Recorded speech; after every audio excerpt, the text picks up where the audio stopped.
नमस्कार,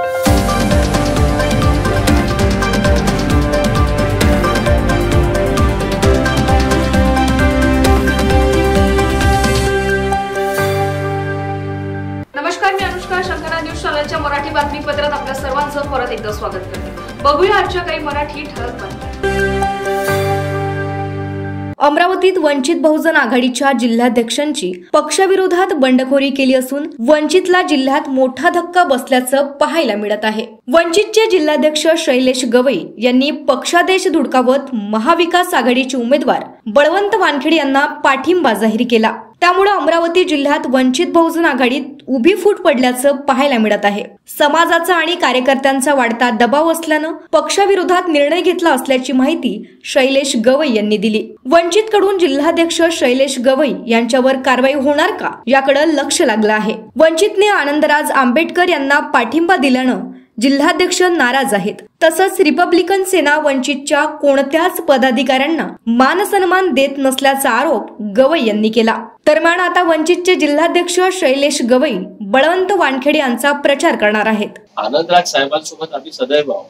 आनंदराज साहेबांसोबत मी सदैव होतो. पण विषय असा होता की वंचितचा पाठिंबा असल्यामुळे त्यांना वारंवार सांगण्यात आलं की साहेब ह्या प्रकारचं नियोजन करू, ह्या प्रकारचं नियोजन करू. पण त्यांना जे मिसगाईड करणारे लोक आहेत त्यांना कधी फ्लो मध्ये येऊ द्यायचा प्रयत्नच केला गेला आहे. साहेबांचं जे रिपब्लिकनचे काही आहे त्यांनीच या सगळ्या गोष्टी घडून आणल्या, जेणेकरून कसं आहे साहेबांच्या प्रचाराला, यंत्रणेला मागे आणण्याचा प्रयत्न करणार. पण ह्या वेळेस हाच विचार केला की जर आपण ताकदीने बाहेर निघू नाही शकत तर आपण येणाऱ्या जो उमेदवार आहे त्याला आपण ताकदीने बळकट करणे फार आवश्यक आहे. कोणाला तुम्ही पाठिंबा देणार आहे आणि तुमच्या सोबत जे तालुका क्षेत्रीय कार्यकर्ते वैचारिक कार्यकर्ते सर्वजण सोबत आहेत. आंबेडकरी चळवळीतील काही सध्या बाळासाहेब आंबेडकरांना मानणारे वंचित मधले जे काही कार्यकर्ते आहेत जे आंबेडकरांना मानतात त्यांना वळवण्यासाठी माझा आजपासूनचा प्रयत्न चालू आहे. पण माझ्या जवळपास सर्व तालुका अध्यक्ष आणि कार्यकर्ते आमच्यासोबत. तुमची हे वंचित विरोधात बंडखोरी आहे का आणि आता तुम्ही काँग्रेसच्या उमेदवाराचा प्रचार करणार आहात का? वंचितची बंडखोरी हे मी म्हणू शकत नाही, कारण आमचा नेता सध्या बाळासाहेब आंबेडकरच आहे. आम्ही आंबेडकर घराण्यांनाच मानणारे आहोत. पण संघर्षात आणि चळवळीत असे कठोर निर्णय घेणं आवश्यक आहे. कारण हे जर निर्णय मी घेतले नाही तर मला समाजातील नागरिक म्हणून मला भरपूर विरोध होईल आणि मी समाजासाठी समजून घ्यायला आहे.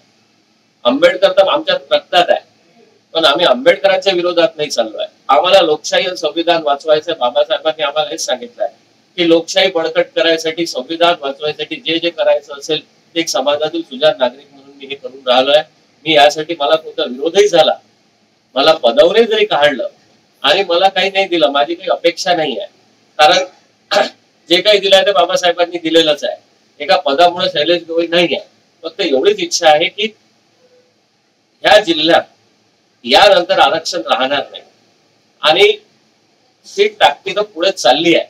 ह्या ताकदीला जर मी माझी ताकद लावली, माझ्या कार्यकर्त्यांनी जर ताकद लावली तर आम्ही ह्या सुखात सहभागी राहू आणि त्या दुःखातही आम्ही त्यांच्यासोबत सहभागी राहू. असं काहीच नाही आहे. फक्त एवढं आमच्यावर कोणी दोष नाही दिला पाहिजे का तुमच्यामुळे असं काही झालं, ही भूमिका माझी. शंखनाथ न्यूज साठी ब्युरो रिपोर्ट. अकोल्यात तिहेरी लढत नसून काँग्रेस आणि भाजप यात दुहेरी लढत पाहायला मिळेल. तिसरा पक्ष या निवडणुकीत कुठे राहील हे सांगता येत नसल्याचे काँग्रेस नेते मुकुल वासनिक म्हणाले आहेत. ते काँग्रेसचे उमेदवार अभय पाटील यांच्या प्रचार सभेसाठी अकोला जिल्ह्यातल्या पातूर इथं आले होते. आमचे उमेदवार अभय पाटील निवडून आल्यानंतर अकोल्यातील प्रत्येक प्रश्न सोडवतील असा विश्वास देखील वासनिक यांनी व्यक्त केला. अकोल्यामध्ये तिहेरी लढत नाही. अकोल्यामध्ये प्रामुख्याने दोन पक्षामध्ये, दोन आघाड्यांमध्ये ही निवडणूक आहे. एकीकडे काँग्रेस पक्ष, महाविकास आघाडी आणि दुसरीकडे NDA आणि भारतीय जनता पक्ष यांची आघाडी. एकीकडे भारतीय जनता पक्ष ज्यांना भारतीय राज्यघटनेसमोर प्रचंड असं आव्हान उभं केलेलं आहे, आणि दुसरीकडे काँग्रेस आणि महाविकास आघाडी जे पूर्ण समर्पित भावनेनं भारतीय राज्यघटना सुरक्षित ठेवण्याचा प्रण करून लोकांसमोर जात आहे. या दोनमध्येच ही निवडणूक आहे. तिसरा या निवडणुकीमध्ये कुठे राहील ते आता मतमोजणीनंतरच दिसून येईल. शंखनाथ न्यूजसाठी ब्युरो रिपोर्ट. महाराष्ट्रातील जनता माफ करणार नाही. उद्धव ठाकरे पिसडलेले आहेत. उद्धव ठाकरेंना माहिती आहे की मोदीजींचा फोटो लावून 18 खासदार मागच्या वेळी निवडून आले. आता मोदींचा फोटो गेला, मोदींचं नावही गेलं, त्यामुळे त्यांचं 18 खासदार 2-4 वर येईल अशी प्रतिक्रिया भाजप प्रदेश अध्यक्ष चंद्रशेखर बावनकुळे यांनी व्यक्त केली. महाराष्ट्राच्या 14 कोटी नागरिकांचं जर मत घेतलं, गोपनीय मत घेतलं, तर महानालायकाच्या पहिल्या नंबरवर उद्धव ठाकरे दिसतील.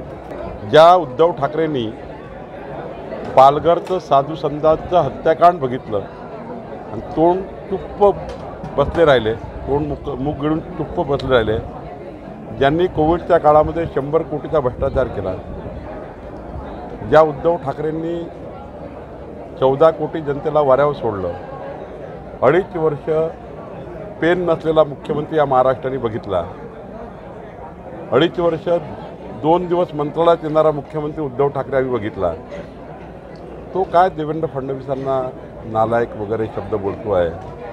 महाराष्ट्राची जनता माफ करणार नाही. उद्धव ठाकरे पिसाळलेले आहेत.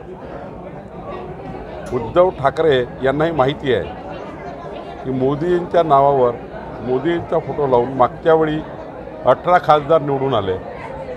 आता मोदींचा फोटो गेला, मोदींचं नावही गेलं, मोदींचं नाव आता त्यांनी सोडलं. त्यांना हे भीती वाटतं आहे की 18 खासदार जे त्यांचे होते ते आता 2-4 वर आल्याशिवाय राहणार नाही, आणि म्हणून वैफल्यग्रस्त अवस्थेमध्ये, अतिशय निराश अवस्थेमध्ये, अतिशय त्यांच्या मनावर जो परिणाम झाला आहे त्या परिणामामुळं ते असे बोलतात आहे. त्यांना महाराष्ट्राच्या उत्कृष्ट अशा मनोरुग्णालयामध्ये दाखल करण्याची गरज आहे. शंखनाथ न्यूजसाठी ब्युरो रिपोर्ट. 26 एप्रिलला वर्धा लोकसभा मतदारसंघाची निवडणूक होऊ घातली आहे. या लोकशाहीच्या उत्सवात सर्वांनी भरभरून सहभागी होऊन मतदान करावं. तसंच ज्येष्ठ नागरिक, युवक, महिला यांनी आपल्या घराबाहेर पडून मतदान करावं, जेणेकरून आपला मतदानाचा टक्का वाढेल, असं आवाहन जिल्हाधिकारी तथा निवडणूक निर्णय अधिकारी यांनी केलं आहे. नमस्कार, मी राहुल कर्डिले, निवडणूक निर्णय अधिकारी तथा जिल्हाधिकारी वर्धा.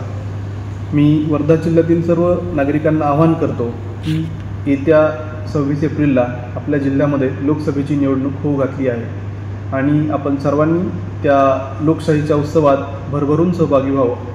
कारण आपल्या सर्वांना माहिती आहे की गेल्या निवडणुकीमध्ये आपला मतदानाचा टक्का हा 61% होता आणि तब्बल 39% लोकांनी मतदान केलं नव्हतं.